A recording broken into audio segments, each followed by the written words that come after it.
Hello friends, मैं हूं मिथिलेश कुमार और आपका स्वागत करता हूं उदित एकेडमी के यूट्यूब चैनल पे। तो आज के इस वीडियो में हम लोग आपके उन डाउट्स के बारे में बात करने वाले हैं जो आपने अपने कमेंट्स के माध्यम से कई सारे लोगों ने मुझे बताया या फिर इंस्टाग्राम पे डायरेक्टली चैट के माध्यम से भी आप सभी लोगों ने बोला कि सर एंट्रेंस एग्जाम हो गया, आंसर की भी जारी हो गया, अब इसके बाद आपका रिजल्ट कब तक आएगा और इसके बाद क्या प्रक्रिया है जिसके द्वारा हमारा सेफली एडमिशन हो जाए। और कई लोगों ने अपने मार्क्स भी बताए कि मुझे इतने मार्क्स आ रहे हैं, मुझे कौन से कॉलेज अलॉट हो सकते हैं।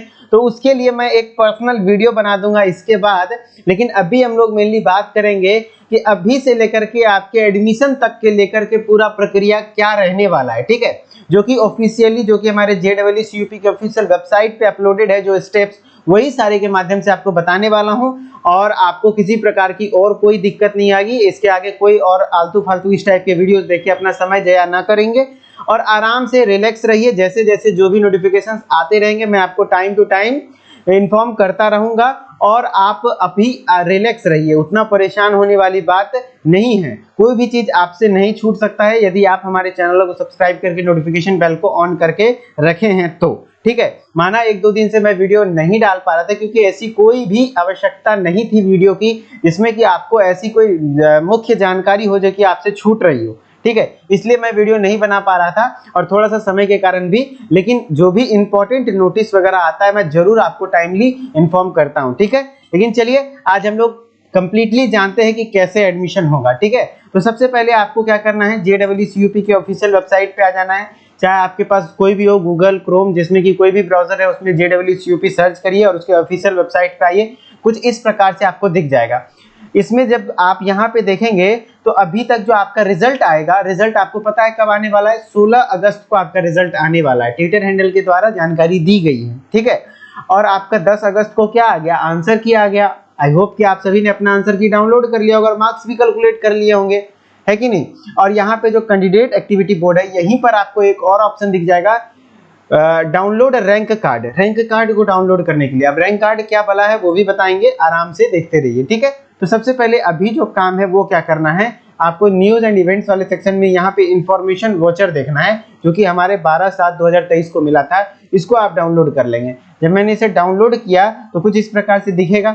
मैंने इसे पहले से ही डाउनलोड करके रखा है जो कि ये है हमारा, ठीक है। अब हम लोग यहाँ 1 बाय 1 देखते चलेंगे कि क्या क्या प्रोसेस रहने वाला है। अभी तक आपने क्या क्या कर लिया है और आगे क्या क्या करना बाकी है ना। जब तक कि आपका एडमिशन नहीं हो जाए, फ्रिज क्या होता है, फ्लोट क्या होता है, चॉइस फिलिंग फिर से होगा कि नहीं, कब तक चॉइस फिलिंग होता रहेगा, वो चीजें मैं बताने वाला हूँ, ठीक है। सबसे पहले मैं बता देता हूँ कि आपका प्रवेश पत्र यानी एडमिट कार्ड डाउनलोड जब आप कर रहे थे तो उस समय आपको प्रवेश पत्र के डाउनलोड करने से पहले आपको कुछ डॉक्यूमेंट्स अपलोड करना था और चॉइस फिल करने थे। और वहां कहा गया था कि मिनिमम कम से कम एक कॉलेज आपको सेलेक्ट करना पड़ेगा, है ना। तो वो चीजें आई होप आपने किया होगा और अपने एडमिट कार्ड को भी अच्छे तरीके से डाउनलोड किया होगा। उसके बाद आपने क्या किया, प्रवेश परीक्षा केंद्र पर गए और एग्जाम दिए, चाहे वो जिस भी ग्रुप से हैं आपने एग्जाम दिया। और एग्जाम देने के बाद आपका जो एग्जाम हुआ होगा वो क्या हुआ, ऑनलाइन परीक्षा हुआ होगा, है ना। 2.5 घंटे की एग्जाम हुई जिसमें कि MCQ टाइप का क्वेश्चन आए। और उसके बाद क्या हुआ, मूल्यांकन एवं मार्किंग, निगेटिव मार्किंग को लेकर के आपको पहले से बता दिया था हम लोगों ने कि आपको गलत उत्तर देने पर कोई भी नकारात्मक अंक दे नहीं होगा, यानी कि गलत उत्तर देने पर आपका कोई भी निगेटिव मार्किंग नहीं होगा। ये 2023 में बहुत बड़ा बदलाव था, है कि नहीं, जो कि पहले से ही हम लोगों ने बताया था। कुछ बच्चों को ना भी पता चला होगा तो उनको काफी घाटा हुआ होगा क्योंकि मैंने बता दिया था कि तुक्का कैसे मारना है और सारे क्वेश्चन आपको टिक करके आने थे, 100 में से 100 क्वेश्चन, ठीक है। अब प्रश्न एवं उत्तर कुंजी, तो मैंने आंसर की भी जारी हो चुका है। इसमें भी एक कॉन्सेप्ट था कि जिस अभ्यर्थी को ऐसा लगता है कि उन्होंने जो आंसर दिया था और बोर्ड के द्वारा जो आंसर दी गई है वो आंसर गलत है, लेकिन आपने जो आंसर दिया है वो सही है और उसका प्रूफ है आपके पास, अपनी किताबों में पढ़ा है या फिर कंफर्म है आप, तो अपने 100 रुपये की जमा राशि के साथ आप राशि के साथ उसमें चैलेंज कर सकते हैं कि सर ये क्वेश्चन मेरा सही है। अगर आपका चैलेंज करना सही निकला तो वो 100 रुपये आपको वापस मिल जाएगा।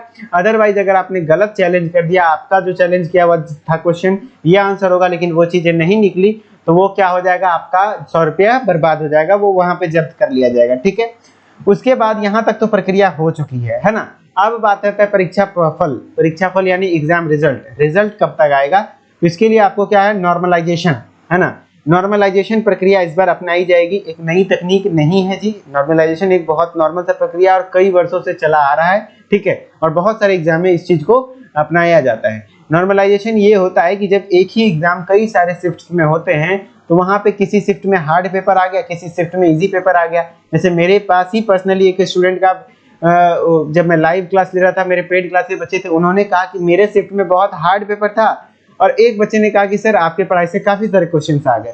तो इनको अगर हार्ड लगा है तो इसमें घबराने वाली बात नहीं है, इनको मैनेज किया जाता है एक्स्ट्रा मार्क्स दे करके। तो जिनका क्वेश्चन, और याद रखिएगा सबका मार्क्स कुछ ना कुछ बढ़ता ही है, जिसका पेपर थोड़ा ज्यादा हार्ड था तो 20 से 25 मार्क्स उसका बढ़ेगा, और जिसका कम था मतलब इजी पेपर था उसका कम बढ़ेगा, घटता बहुत कम चांस में, ठीक है। तो कुछ स्कोर आपके बढ़ते हैं, ओके, जितना आपने कैलकुलेट किया है। उसके बाद परीक्षा फल की घोषणा हो जाएगी, जब भी आता है 16 अगस्त को चांस है कि आएगा, जब भी आता है तो मैं आपको इन्फॉर्म कर दूंगा, जो कि JEE के वेबसाइट पे आपको मिल जाएगा। अब उसके बाद फिर से काउंसलिंग की प्रक्रिया होगी, और काउंसलिंग के समय चरण जो होगा वो सारे ऑनलाइन काउंसलिंग होगा, और दो तरह का काउंसलिंग होता है, एक होता है मेन काउंसलिंग, होता है विशेष काउंसलिंग। मुख्य काउंसलिंग किसके लिए होता है, तो शुरुआती जो 3rd राउंड तक होता है, 1 2 3, राउंड 1 राउंड 2 राउंड 3, वो सिर्फ उत्तर प्रदेश के स्थायी निवासी के लिए होता है, जिसके पास उत्तर प्रदेश का डोमिसाइल सर्टिफिकेट है वही first round, second round and third round counselling में पार्टिसिपेट कर सकते हैं। उसके बाद जितने भी काउंसलिंग होंगे, जो शेष सीटें बचेगी वो अदर राज्य के अभ्यर्थियों के लिए भी एप्लीकेबल होता है, ठीक है। तो आपका जो कि यूपी स्टेट के हैं उनका राउंड 3rd तक होगा, उसके बाद वो आगे भी एलिजिबल हैं, लेकिन जो अदर स्टेट के हैं वो राउंड 3rd तक नहीं होंगे, उसके बाद चौथे काउंसलिंग से ही होता है, और लगभग 7 से 8 चरण तक ये काउंसलिंग चलती है, ठीक है। अब बात कर लेते हैं उसके बाद क्या होगा, जो ऑनलाइन काउंसलिंग प्रक्रिया हेतु जो पोर्टल पर दिए गए विकल्पों को संशोधित करने की सुविधा प्रवेश पत्र पर डाउनलोड करने की तिथि से काउंसलिंग प्रारंभ होने के 5 दिन पूर्व तक प्रदान की जाएगी। मतलब जब ऑनलाइन काउंसलिंग प्रक्रिया शुरू हो जाएगी तो उससे पहले आपको कम से कम 5 दिन पूर्व बता दिया जाएगा कि आप अपना जो चयन किए हैं, जो भी कॉलेज वगैरह सेलेक्ट किए हैं, उसमें आप चेंज ला सकते हैं। जो ऐड करना है ऐड कर लीजिए, हटाना है किसी कॉलेज को तो हटा दीजिए, उसमें कोई दिक्कत नहीं है। और काफी सारे बच्चे ये सोच रहे हैं कि मेरा सर मार्क्स कम है तो मैं इस कॉलेज को ऐड ही नहीं करूंगा, गवर्नमेंट कॉलेज ऐड ही नहीं करूंगा। तो आपको मैं बता दूं कि इसका एल्गोरिदम कुछ इस प्रकार का काम करता है कि आपका चाहे रैंक 1 लाख क्यों ना हो, आप टॉप कॉलेज नंबर 1 पे डाल सकते हैं, इससे कोई हानि नहीं होगा। ऐसा नहीं है कि आपको अगर रैंक कम है तो रैंक मतलब खराब है तो आप अच्छे कॉलेज को नहीं चयन करेंगे, या फिर आप गवर्नमेंट कॉलेज ऑप्शन में ही नहीं डालेंगे, या फिर आप ये सोच के कि क्योंकि मुझे मिलेगा ही नहीं। तो ऐसा नहीं है कि आपको गवर्नमेंट कॉलेज नंबर 1 पे नहीं मिला तो हट गया, वो ऐसा नहीं होता है। यहाँ पे ऐसा एल्गोरिदम काम करता है कि यदि आपने नंबर 1 पे कॉलेज अच्छे सेलेक्ट किए, 2 पे 3 पे, तो इस तरीके से होता है ना कि जितने बच्चे ने नंबर 1 पे जो कॉलेज रखा होगा उसका वैल्यू ज्यादा होता है। कॉलेज अपने से डिसाइड नहीं करता कि उसका कट ऑफ हाई जाएगा, बच्चा डिसाइड करता है ना। जो बच्चे को जिस कॉलेज का ज्यादा डिमांड होगा उसका कट ऑफ हाई हो जाएगा। तो आपके डिमांड के अनुसार से मान लिया पहला, दूसरा, तीसरा, चौथा, पांचवा, छठा आपके रैंक के अकॉर्डिंग नहीं मिल रहा है, 10वें नंबर पे जो कॉलेज है वो मिल जाएगा आपको। तो इस हिसाब से तो आप अपने कैटेगरी में बिल्कुल भी डिपेंड ऐसा नहीं करेंगे कि खराब कॉलेज ऊपर में डाल देंगे, प्राइवेट डायरेक्ट डाल देंगे। आपका रैंक जो भी हो, मैं ग्रुप ई के बच्चों के लिए बोल रहा हूँ कि जो 4 गो गवर्नमेंट है, 2 गो एडेड है, जरूर ऊपर में डालिए। उसके बाद जो कॉलेज सेलेक्ट करना है करते रहिएगा, ठीक है। और आप कंफर्म है कि आपको प्राइवेट से ही करना है तो आप डायरेक्ट प्राइवेट भी डाल सकते हैं, कोई दिक्कत वाली बात नहीं है, ठीक है। इसके बाद आप जब ऑनलाइन काउंसलिंग हो जाएगा तो फर्स्ट राउंड का रिजल्ट आएगा तो उसमें प्रोविजनल अलॉटमेंट लेटर आता है। उसमें एक अलॉटमेंट लेटर आएगा जिसमें आपको दिया हुआ रहेगा कि आपको ये कॉलेज में ये ब्रांच मिला है और इतने तारीख को आपको डॉक्यूमेंट वेरिफिकेशन के लिए जाना है। लेकिन उससे भी पहले आपको ऑप्शन दिया जाएगा कि आप जो सीट अलॉट हुआ है, जो कॉलेज अलॉट हुआ है, क्या उस कॉलेज से संतुष्ट है। यदि संतुष्ट है तो आप फ्रीज करिए, अगर आप संतुष्ट नहीं है फ्लोट करिए। संतुष्ट करना मतलब आप कंफर्म है कि इसी में एडमिशन लेना चाहते हैं तो फ्रीज करके एडमिशन ले लिए।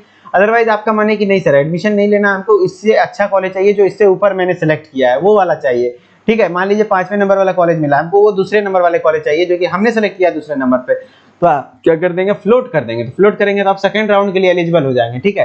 अब सेकंड राउंड के लिए एलिजिबल हो जाएंगे तो आपको फर्स्ट राउंड में एडमिशन नहीं लेना है, सेकंड राउंड में डायरेक्टली एडमिशन लेना है। मान लिया आपने फ्रीज कर लिया, अब फ्रीज और फ्लोट करने के बाद आपका क्या होगा, अब फ्रीज करने का भी पैसा लगता है। देखिए यहाँ पे एक होता है 6 सीट एक्सेप्टेंस फी, एक होता है सीट एक्सेप्टेंस कम सिक्योरिटी फी। तो 3250 रुपये आपको जमा करना पड़ेगा। अगर आपने सीट फिक्स कर लिया कि नहीं मुझे ये सीट चाहिए, तो आपको 3250 3000 रुपये अभ्यर्थी के लिए होता है, और काउंसलिंग का 250 रुपया होता है, ठीक है। और 3000 के लिए होता है सीट एक्सेप्टेंस फी, ठीक है। तो 3250 रुपये आपको ऑनलाइन पैसा जमा करना पड़ेगा यदि आपने सीट फ्रीज करना चाहते हैं तो, ठीक है। कि नहीं ये मेरा सीट हो गया, एडमिशन लेना चाहते हैं। अब मान लीजिए आपको सीट फ्लोट करना है ना, कि हमको फ्लोट करना है, दैट मींस क्या हुआ कि हमको ये सीट मेरा सुरक्षित रहे, अगर ये नहीं मिला आगे अगले राउंड में हम चले गए, मान लीजिए सेकंड राउंड में आप चले गए फ्लोट कर दिए, तो अब फ्लोट में सेकंड राउंड में आपको कुछ नहीं मिलेगा, तो जो फर्स्ट राउंड वाला सीट है वो आपके लिए सिक्योर रहेगा। तो वही वाला सीट एक्सेप्टेंस कम सिक्योरिटी फी। तो आप यदि फ्लोट करते हैं और फिर भी आपको 3250 रुपये जमा करना पड़ेगा, किस नाम पे, वो जो सीट आपको अलॉट हुआ है वो सिक्योर रहे, है ना, वो किसी और को ना मिले। अगर आपको अगले राउंड में कुछ नहीं मिलता अच्छा इससे बेहतर, तो ये सीट आपका सिक्योर्ड रहेगा कि आप इस पे एडमिशन ले सकते हैं, ठीक है। और यदि आपने फ्लोट करने के बावजूद 3250 जमा नहीं किया, तो आप सेकंड राउंड में एलिजिबल ही नहीं होंगे, आपको काउंसलिंग से बाहर कर दिया जाएगा, फिर आपका एडमिशन नहीं हो पाएगा। तो मतलब है कि फ्रीज करो या फ्लोट, आपको 3250 रुपये जमा करना पड़ेगा, और ये कहीं जा करके नहीं, पोर्टल पे ही पेमेंट होता है, ठीक है। इन विकल्पों में यदि फ्लोट किया चयन करता है तो वह अगले चरण की काउंसलिंग के लिए पात्र होगा। मतलब अगर फ्लोट करते हैं तो अगले चरण में चले जाएंगे, और यदि अभ्यर्थी के द्वारा फ्लोट विकल्प का चयन किया गया और सीट एक्सेप्टेंस सिक्योरिटी फी 3250 नहीं जमा किया गया, तो अभ्यर्थी काउंसलिंग के चरण से बाहर हो जाएंगे, मतलब काउंसलिंग उसका खत्म वहीं से, ठीक है। और फ्रीज अगर कर दिए तो आपका फिर उसके बाद डॉक्यूमेंट वेरिफिकेशन होगा। जब आपका जो प्रोविजनल सीट अलॉटमेंट लेटर आता है उसी में आपका डॉक्यूमेंट वेरिफिकेशन का डेट डाला होता है, इतने तारीख को इस जगह जा करके आपको इस कॉलेज में अपना डॉक्यूमेंट वेरिफिकेशन कराना है, तो वहां पे आप डॉक्यूमेंट वेरीफाई करवाएंगे, उसके बाद आपका वहीं पे एडमिशन हो जाएगा। फिर से सेकंड राउंड का आएगा तो उस तरीके से आते रहता है, round wise round provisional seat allotment letter मिल जाएगा, फिर आप उसी तरीके से अगली प्रक्रिया में चलते रहेंगे, थर्ड राउंड से फोर्थ राउंड, फिफ्थ राउंड, जब तक आपको कॉलेज बेहतर आपके संतुष्ट लायक नहीं मिल जाता है। ऐसा नहीं कि बार बार 3250 जमा करना पड़ेगा, एक बार 3250 जमा कर दिए तो आप 2-3 बार फ्लोट कर सकते हैं, ठीक है। तो ऐसा कुछ होता है, ठीक है। और कुछ नया इन्फॉर्मेशन इस तरीके से एडमिशन हो जाएगा। और आपको डॉक्यूमेंट्स जो जो लगेंगे उसके लिए मैंने वीडियो बना दिया है, उसका वीडियो मैं लास्ट में डाल दूंगा, या फिर आप सर्च करके देख सकते हैं document used for UP polytechnic 2023 by Udit Academy. तो आप उस सारे डॉक्यूमेंट को तैयार करके रख लीजिए। आई होप कि आपको मैंने सारी चीज़ें बता दी और कुछ नया इसमें नहीं रहा होगा, सब कुछ लगभग हो ही गया कवर कि कैसे आपका एडमिशन होगा। और कोई डाउट है तो कमेंट कर दीजिए, मैं वीडियो बना दूंगा। अदरवाइज आपको मैं बता देता हूँ कि आपको जो भी बच्चे हमारे साथ पेड क्लासेस के माध्यम से जुड़े हुए थे उनके लिए मैं कल लाइव आने वाला हूँ ऐप पर रात के 8 बजे, तो आप वहां पर भी जुड़ जाइएगा। डायरेक्टली आप मुझसे डाउट्स अपने क्लियर कर सकते हैं पूछ करके, ठीक है। चलिए मिलते हैं नेक्स्ट वीडियो में, तब तक के लिए धन्यवाद। Okay bye bye.